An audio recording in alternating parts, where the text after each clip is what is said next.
Yeah, hi Steve. The district attorney tells Eyewitness News that the gun allegedly used to kill UNC faculty member Zijian was actually never recovered by investigators, and they're still looking 3 months later. And after a judge ruled last week that the suspect in this case, Tylay Shi, likely has schizophrenia, we also spoke with the ATF to learn more about mental health and how mental health can impact gun purchases and how those two intersect.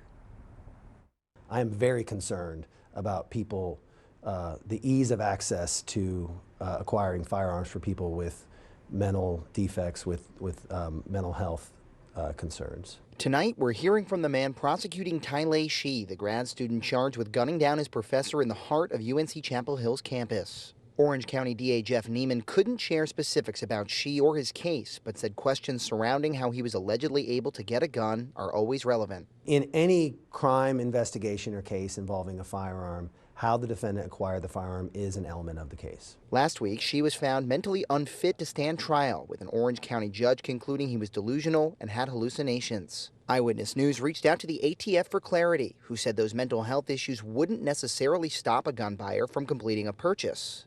They provided us with the only form gun buyers are required to fill out, which asks just one yes or no question about mental health. Have you ever been adjudicated as a mentally defective, or have you ever been committed to a mental institution? If the answer is no, the ATF says mental health concerns can't stop the purchase. Nieman says a lack of universal background checks makes things even trickier. It's not uncommon for people who are not legally able to get a gun.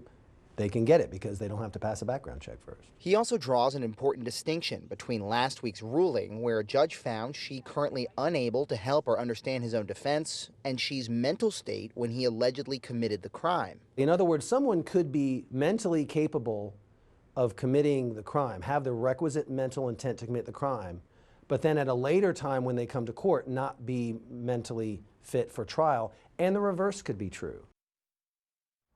And Nieman says the issue of Shi's competence during that alleged crime that took place on August 28th remains to be decided. It could still go either way. Last week's decision to rehabilitate Shi, he says, was actually made with the hopes of treating him and getting him to a point where he could eventually stand trial and be prosecuted, but whether or not that's possible still remains to be seen. Meantime, we continue to reach out to the feds as well as UNC police, who are the lead investigators on this case, for any new documents, any new details in available documents that could help us learn more about where things stand, and we'll obviously continue to bring you those details as we receive them.